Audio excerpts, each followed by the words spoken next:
Hey guys, it's BJ and welcome to my brand new podcast. It's called BJ Therapy. And the reason I started this podcast was because I just wanted to inspire my listeners to become more confident, help you all overcome adversity and just have a really positive impact on all your lives. So my name's BJ Connolly and today I'm going to do a Q&A video where I answer some of my followers' biggest questions. And I'm really excited and I can't wait to share all my knowledge and my experience, my ideas with you guys. So yeah, let's get into it. So my first question, I got a question from my friend Brianna. So shout out to Brianna Stone. I love you. I've been friends with you for over 10 years. So I'm going to answer your question first because you're so amazing. So Brianna asked me, BJ, what's the best thing to ever happen to you? So the best thing to ever happen to me was on Monday, the 5th of November, 2018. That was the day I performed stand-up comedy for the first time in my life. And that was like such an amazing experience because I had 14 of my friends watching and my parents, and the crowd loved me. There was like 150 people in the crowd. And I feel like when you do something amazing in front of all the people that you love and care about, you just feel incredibly happy. So that was definitely the best experience for me. Also, high school graduation was also a great day for me because I got severely bullied as a child at school. But by the time I got to grade 11 and 12, I was very popular.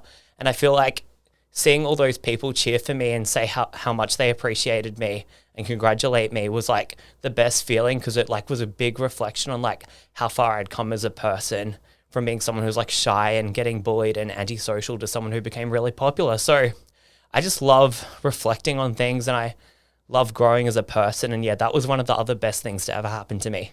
So yeah, and probably the other really good thing to happen to me was when I recorded my song, I'm Autistic, I Don't Get Social Cues with my music producer. That was honestly so much fun. Yeah. So the second question was, BJ, I love how confident you are. Could you please tell me, how do you deal with social anxiety?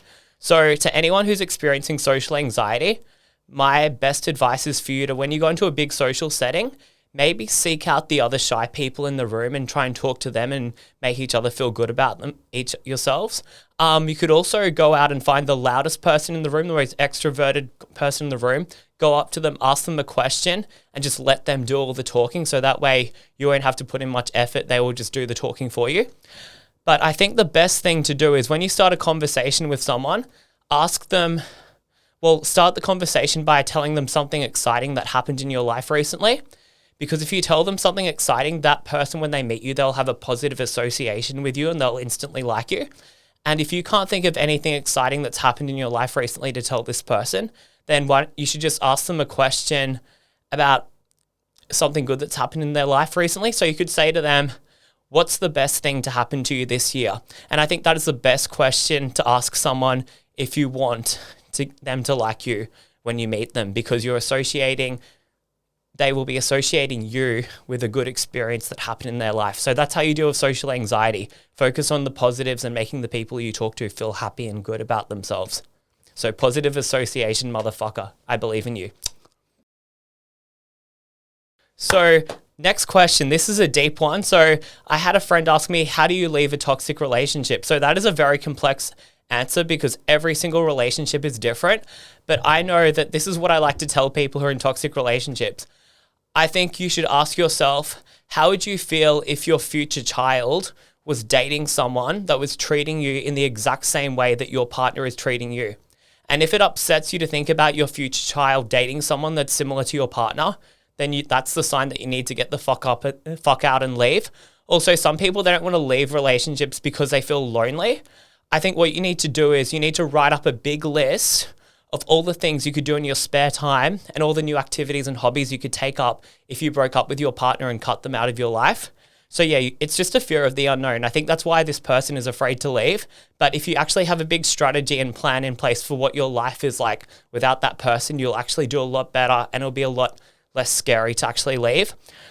I also think you need to realize that you don't necessarily need to replace your partner with another person. You should just replace your partner with your goals and aspirations and yourself and just make your career your girlfriend or your boyfriend. So that's what I got to say about that. Just, yeah, life is too short to waste your time on toxic people because life is amazing. And once you find incredible people, you'll realize how much time you've wasted and how much better you deserve and how happy you deserve to feel. And everyone deserves to be happy. Illy. So I had another friend ask me, BJ, what are your goals for the next 12 months? So and this question, my future plans, it came from my friend Emily. I love Emily. She's an amazing person. She has an autistic brother, so she's one of my favorites. So Emily asked me, what are your future plans? So for the next 12 months, what I want to do is I want to release more songs on Spotify. I want to do a 60-minute solo comedy show. So 40 is the longest performance I've ever done, so I can't wait to do 60 minutes. So that'll be stand-up comedy. I'll be performing my original music. And on top of that, I'm going to read some of my erotic fiction books. So at the moment, I'm writing an erotic fiction book, and I'm going to publish it next year. And I'm really, really excited because it's very, very provocative, very risque. It's like 50 Shades of Grey style erotic fiction. It's an incredible book. I've showed it to some of my friends, and most of the feedback has been very positive, and it's very spicy, and it's going to be called The Erotic Adventures of a Super Freaky Autistic Boy. So I can't wait for you to all read it. It's very sexy. I'm very happy. So another question I got asked was, BJ, there's this girl and she has a boyfriend and she flirts with me. What should I do? And is she going to break up with her boyfriend? So I want to say to all you guys and girls out there, just because someone flirts with you and they're already in a relationship, it doesn't mean they're going to break up with their partner, and it doesn't mean they're going to cheat with you. Sometimes what will happen in a relationship, and a lot of girls do this, I've noticed. Some girls, they'll get bored in the relationship. The boyfriend might not give them that much attention, so they'll seek that attention from another guy. And what they'll do is they'll go out, flirt with another guy, and then hopefully that guy will flirt back. And if he does, she can go to her boyfriend and she can be like, oh my God, babe, this guy flirted with me. Oh my God, I think he likes me. And if she tells the boyfriend that, he'll freak out a bit and he'll think to himself, fuck, maybe I should start giving my girlfriend more attention. If other guys want her, maybe I should start wanting her a bit more so I don't lose her. So a lot of the time a girl will flirt with another guy even if she has a boyfriend, and she's only doing that because she wants her boyfriend to give her more attention. So it's not about her wanting to date you or wanting to cheat or wanting to break up. It's usually her just needing that validation and hoping that her boyfriend will start to appreciate her more if he sees that other guys like her. That's what you got to understand. These are good. BJ, so this other question I got from a follower was, how do you deal with mean people? How do you deal with rejection? I first think you need to understand that rejection is protection. It removes the people you don't actually need in your life. Also, there's 8 billion people on the planet, so it doesn't actually matter if a lot of people like you. For example, let's just say 4 billion people hated you. You've still got 4 billion people who love you, so who gives a fuck? And what I've realized is when people are horrible to you, it actually makes you appreciate the people who like you even more. Like, if someone is like horrible to me, I write down a list of all the people who love me, and then I write down ways I can add value to that person's life and make them feel even better.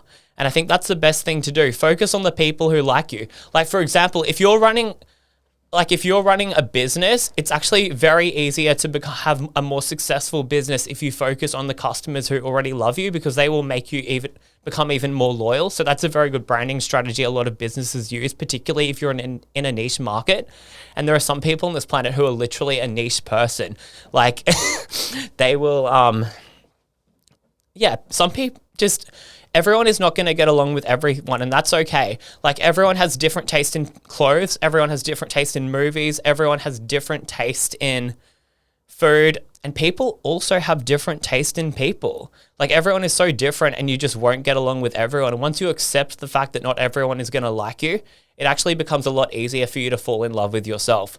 So that's my advice for you. Don't give a fuck about the haters. Fuck the haters. Let's get famous. You don't need those motherfuckers in your life. Ellie. I got asked another question recently. It was, what are some of the biggest obstacles you've had to overcome in life, and what did you do to overcome these obstacles? So as I've mentioned before, I got severely bullied as a child at school, and I had a lot of knowledge because I used to read a lot. I used to watch the news. I used to study. I was obsessed with learning. And when I got to grade 10, I was like, wow, I have all this knowledge. I have all this intelligence, but I'm not very social and don't have many friends. So what I did was I read over 200 books on social skills and how to make people like you and stuff like that. And then A few months later, I got 17,000 views on a YouTube video. I got really popular at school and a lot of people loved me. And I think that was really cool, the fact that I used my ability to learn and obsess over gaining new bits of information to actually improve my social skills as an autistic person. So I think that was incredible. Like, the bullying was really horrible. I think the worst thing to ever happen to me getting bullied as a kid was when I was in grade 6. I was playing handball at lunchtime and this kid came up to me, pushed me into the concrete, kicked me in the face, spat on me, tipped soft drink on me and left me there. And it was just humiliating because I feel like the teachers didn't do enough to discipline this boy, even though he really hurt me. And when people treat you badly, it actually teaches you how to treat others and makes you realize, like, the reason why you meet horrible people is to teach you not to be like them. And when people are horrible to you, like I said before, it makes you learn how to appreciate the people who are really good and kind to you. So yeah, people are horrible, but when you meet good people, make sure you latch onto them and make sure they feel valued and appreciated. Yep. I hope that helps. Illy. So someone just asked me, BJ, what's something interesting that your brain does? So my brain is obsessed with letters and numbers. For example, I see letters as numbers and numbers as letters. For example, A is 1, B is 2, Z is 26 because A is the first letter of the alphabet. J, for example, is the 10th letter of the alphabet. And I just think that's so cool. For example, if I see a word like Australia, I would be like, A is 1, U is 21, S is 19, T is 20, R is 18, A is 1, L is 12, I is 9, and A is 1. And then I go, A is the first letter of the alphabet. There are 9 letters in Australia, so that would be the 1st of the 9th, the 1st of September. So my brain just sees numbers and letters and dates, and everything is connected. Every person I meet is a date in my head. Every person I meet is an event, and my brain is like a calendar. It just takes in a lot of information. And when I was younger, that was very overwhelming, and like I felt like I was in a world where there was like 10 different computer tabs opened on the same time, and my brain would be trying to read every single tab on the computer at the same time. And it was very exhausting, but my brain has chilled out and become a lot more calm in recent years. And now I just have one browser opened, and I'm very lucky. I'm proud of my autism. So someone asked me, BJ, what advice would you give the person you were 10 years ago? So I think the best advice I could give myself is the fact that life is not a competition. I think you shouldn't compare yourself to other people. I think the only competition you should be in is where you are comparing yourself to the person you used to be. And I believe that every single person on the planet has an ethical responsibility to outgrow the person they currently are. Like, if you are still the same person that you were 5 years ago, you just haven't grown as a person, and that's really bad. And I think what's really good is if you cringe at the person you were a few years ago, that shows that you're growing as a person. And I think cringing is actually the best thing to do. If you don't cringe at the person you are in the future right now, then you probably haven't grown and you're probably still the same person. And that's really bad. So cringing is good. Cringe is a sign of maturity. Illy. So another follower asked me, what's my favorite music? So I'm obsessed with Taylor Swift. She's my all-time favorite celebrity. As an autistic person, listening to her music taught me how to understand the emotions of non-autistic people. She made me more self-aware. So when I listen to Taylor's music, she's honestly changed my life. And I love the way, like, for example, she has feuds with other celebrities like Kanye West, and the way she's navigated that and made her fan base obsess over her and make all her haters look bad. It's so incredibly powerful and inspiring. And I love the way she's just destroyed all her haters just by being kind and successful and inspiring other people. The other thing I love about Taylor and I find relatable is she got bullied at school, and just the way she's like become super confident and successful during her career and not let the kids that bullied her at school stop her from like achieving her goals is so inspiring. And I love it. Like, I read somewhere that apparently when Taylor released her first album, she made all the kids that bullied her at school line up for 3 hours to get her autograph. And honestly, I think that's such a slay thing to do. And it's definitely something I'll probably do one day as well. Slay. So I had another friend ask me, what do I find attractive in a girl? So I have a very broad range of tastes in women. So in terms of astrology, I love the Pisces girls because they're good with their emotions. Like, I love Olivia Rodrigo. She's my biggest celebrity crush. I love the way she expresses her emotions. I love how intuitive she is. It's very, very attractive. I think that's why I like the Pisces pussy so much, because they're great with their emotions. And as an autistic person who used to struggle with his emotions as a child, but now I'm really good at it as an adult, I love women who are just naturally good with their emotions.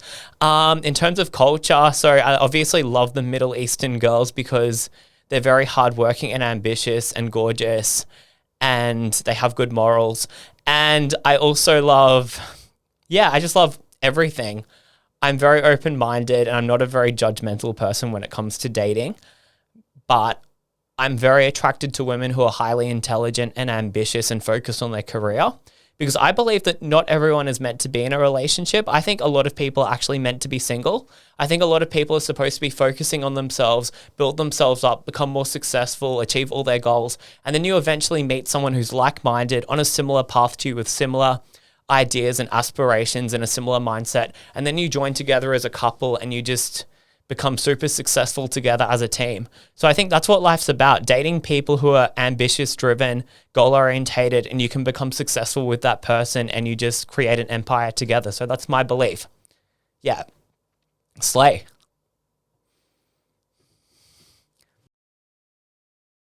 So another follower asked me what's my biggest insecurity. So I think my biggest insecurity is the fear that I'm not going to reach my potential in life. I'm a very driven person and I just want to make sure I succeed as much as possible and achieve all my goals, because I don't want to be this 80-year-old man on my deathbed who's like, I wish I did more with my life. I wish I took more risks. And you see a lot of those motherfuckers, all those old cunts who are like, oh, I wish I did more with my life. Now, fuck those motherfuckers. They should have used their brain when they were young and gotten outside their comfort zone and taken more risks and moved towards doing something great with their life. So I think I would be so disappointed in myself if I got to my deathbed and I hadn't accomplished something significant and also not left a significant legacy that generations of people will be inspired by in the future.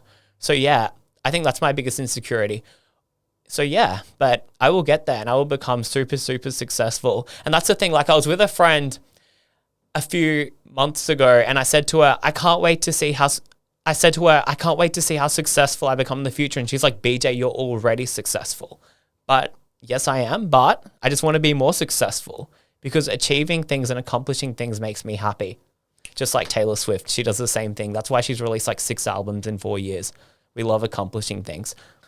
So thank you so much for answering all my questions. And to everyone who sent me a question, I really fucking appreciate it. Your support is amazing. So if you enjoyed watching this video, make sure you click subscribe and share it with all your friends. Also, make sure you stream my music on Spotify. I'm autistic. I don't get social cues. My song has been streamed in over 100 countries. So get those streams up even more and let's go even more viral. And next week, I've got another podcast episode with a very special guest. She's autistic and we're going to talk about our experiences and we're going to talk about autism and gender and stuff like that. And I'm very, very excited. And I just want to say thank you so much to everyone who's supporting me with this podcast. I love you so much. And I'm looking forward to seeing you at the next episode. And if you've got any suggestions for future content or you'd like to be a special guest, send me a message and leave a comment below. My Instagram is bjconnolly136. So yeah, and that's also my TikTok handle as well. So follow me on Insta and TikTok, and I love you so much. Illy, goodbye. Ilya Trilly.